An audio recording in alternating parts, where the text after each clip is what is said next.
20 सितंबर 2023 गढ़चिरौली महाराष्ट्र। शंकर कुमार और विजय कुमारी की अचानक तबीयत खराब होने लगता है। उन्हें तुरंत अहेरी मेडिकल में भर्ती किया जाता है, लेकिन वहां इलाज नहीं हो पाने के कारण चंद्रपुर मेडिकल लिया गया, लेकिन वहां भी इलाज नहीं हो पाया, इसीलिए नागपुर मेडिकल लिया गया। पहले तो ये फूड पॉइजन के वजह से तबीयत खराब लग रहा था, लेकिन कोई भी इलाज काम नहीं कर रहा था। 26 सितंबर को शंकर कुमारी की मौत हो गई और 27 को विजय कुमारी की भी मौत हो गई। नमस्कार, मेरा नाम है मनोरंजन और आप देख रहे हैं the case of Kumbhare family. Shankar Kumbhare और विजय कुम्भारे पति पत्नी थे। वो महाराष्ट्र गढ़चिरौली जिले के रहने वाले थे। उनका 2 बेटे सागर कुम्भारे और रोशन कुम्भारे और एक बेटी कोमल कुम्भारे, टोटल 5 लोग थे। बड़ा बेटा सागर दिल्ली में रहता था, वहाँ जॉब करता था। रोशन और कोमल गढ़ारी में रहते थे। रोशन की कुछ महीने पहले ही लव मैरिज हुई थी संघमित्रा नाम की एक लड़की से।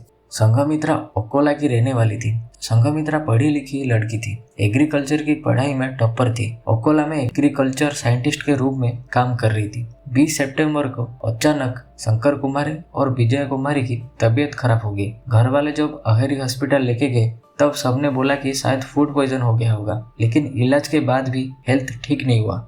इसके बाद चंद्रपुर हॉस्पिटल लेके गए, फिर नागपुर मेडिकल, लेकिन कहीं भी इलाज नहीं हो पाया। जब रिपोर्ट सामने आए तब सब हैरान थे। फूड पॉइजन में कार्डियक अरेस्ट और मल्टीपल ऑर्गन फेल्योर कैसे हो सकता है। माता पिता की मौत की खबर सुन सागर भी दिल्ली से आ चुका था। परिवार के सारे लोग दुख में थे। लास्ट रिचुअल पूरा करके सागर दिल्ली चला गया। यहाँ माता पिता की मौत को लेके सारे दुख में थे, लेकिन इसी बीच रोशन और कोमल की भी उसी तरह का सिम्टम दिखाई देने लगा। और जो विजय कुमारी की बहन थी वर्षा, शंकर और विजय के घर के पास ही रहती थी, उनका भी तबीयत खराब होने लगा। सेम सिम्टम दिखाई देने लगा। सर दर्द, ओठ काले पड़ना और जीभ का भारी पड़ना, यही सिम्टम दिखाई दे रहा था सब में। तीनों को अलग अलग हॉस्पिटल में भर्ती करवाया जाता है, लेकिन यहाँ भी सेम सिम्टम के कारण कुछ पता नहीं चल रहा था। सब कुछ इलाज कोशिश करने के बाद भी 8 अक्टूबर को सबसे पहले कोमल की मौत हो जाती है। इसके कुछ दिन बाद यानी 14 अक्टूबर को वर्षा की और 15 अक्टूबर को रोशन की मौत हो जाती है। दिल्ली में रहने वाले सागर का भी सेम इसी तरह का सिम्टम्स दिखाई देने लगता है। उसको भी दिल्ली के किसी हॉस्पिटल में भर्ती करवाया जाता है और फिर उसका भी इलाज चलता है। कार चला के जिसने विजया और शंकर को हॉस्पिटल लेके गया था, ड्राइवर राकेश मड़ावी, वो भी बीमार पड़ गया। लेकिन कैसे? नागपुर हॉस्पिटल में शंकर और विजया को देखने वर्षा का बड़ा बेटा गया था, लेकिन उसका भी सेम तबीयत खराब होने लगा। लेकिन इलाज के बाद तीनों ठीक हो गए, इनकी मौत नहीं हुई। ये सब मौत पूरी गढ़चिरौली जिले को हिला कर रख दिया था। कैसे एक ही परिवार के 5 लोग सेम तरह की बीमारी से मौत के मुंह में चले गए, किसी को भी कुछ समझ नहीं आ रहा था। कैसे एक ही परिवार के सारे लोग एक साथ तबीयत खराब होता है और एक साथ ही ठीक इलाज ना मिल पाने के कारण मौत हो जाती है। ये सब सिम्टम जहर की वजह से होता है, लेकिन बॉडी के अंदर जहर का कोई नामो निशान तक नहीं था। डॉक्टर के पास भी इसका कोई जवाब नहीं था। पुलिस को भी खबर पहुंच जाती है। कैसे एक ही परिवार के सारे लोग एक ही कारण से उन सबकी मौत हो जाती है। पुलिस जब डॉक्टर से पूछताछ करती है तब कुछ खास पता नहीं चलता। सिम्टम्स एक जैसा ही था और मौत भी मल्टीपल ऑर्गन फेलियर होने के कारण ही हुई है। पुलिस ने 4 टीम बनाई और अलग अलग हॉस्पिटल और महागांव जाके इन्वेस्टिगेशन करती है। पुलिस को इन्वेस्टिगेशन के दौरान ये पता लगता है कि जो गढ़चिरौली में थे और जो महागांव इनके घर में आते थे, उनका ही तबीयत खराब होता था। बाकी के किसी भी रिश्तेदार का तबीयत खराब नहीं हुआ था।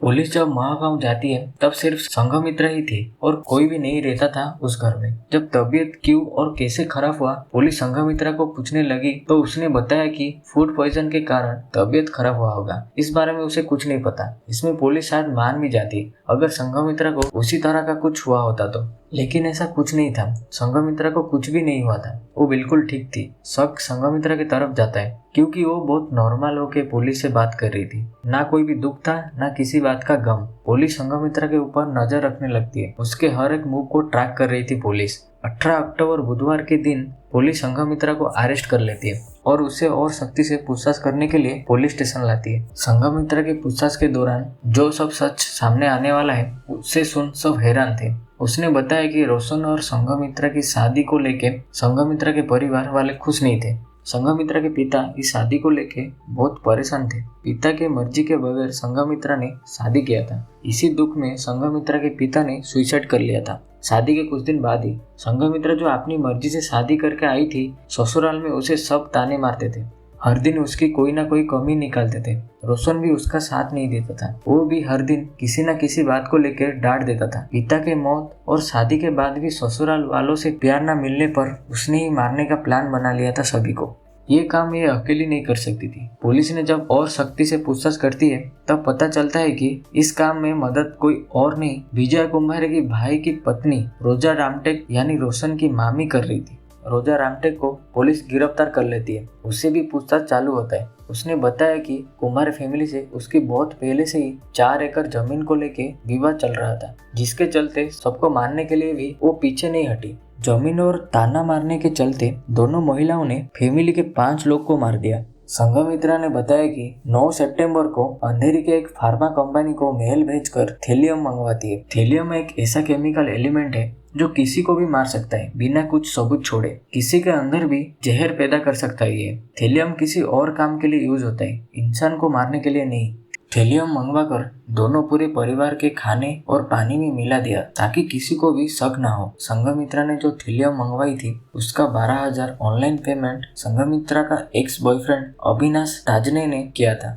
अविनाश और संघमित्रा स्कूल से ही साथ में थे, लेकिन शादी के टाइम संघमित्रा ने उसे सारा रिश्ता तोड़ रोशन से शादी कर लेती है। अविनाश के साथ संघमित्रा फिर से एक बार ओकोला में मिलती है। वहीं से सब कुछ शुरू होता है। ससुराल में मिले ताने और विरोध के वजह से संघमित्रा और अविनाश फिर से साथ में आ जाते हैं और इस प्लान में अविनाश भी शामिल था। अविनाश हैदराबाद में प्राइवेट सिक्योरिटी गार्ड का नौकरी करता था। इन सब मर्डर में कहीं ना कहीं अविनाश का भी हाथ था, इसीलिए उसे भी अरेस्ट कर लिया जाता है गांव से। लेकिन ड्राइवर का तबीयत क्यों खराब हुआ, इसका जवाब भी उसने दे दिया। ड्राइवर राकेश जब शंकर और विजय को चंद्रपुर हॉस्पिटल लेके जा रहा था, गाड़ी में रखा हुआ पानी का बोतल पी लिया। उस पानी में मिला हुआ था जहर। उसने कम पानी पिया था, इसलिए ज्यादा असर नहीं हुआ। फिर भी अगर इलाज सही टाइम पर नहीं मिलता, शायद ड्राइवर की भी मौत हो जाती। कहीं ना कहीं सागर के साथ भी ऐसा ही हुआ होगा। लास्ट रिचुअल पूरा करके दिल्ली लौट जाने के कारण वो भी बच गया। इन सब में कुछ हासिल तो नहीं हुआ, बल्कि उनको जेल जाना पड़ा। किसी भी चीज का हल मर्डर और सुसाइड से नहीं होता, बल्कि उस परेशानी को समझकर हल करना जरूरी होता है। तो ये था आज का केस। प्लीज सब्सक्राइब करके मुझे सपोर्ट करें ताकि मुझे मोटिवेशन मिले और भी ज्यादा बेहतर वीडियो बनाने के लिए। प्लीज लाइक और शेयर करें।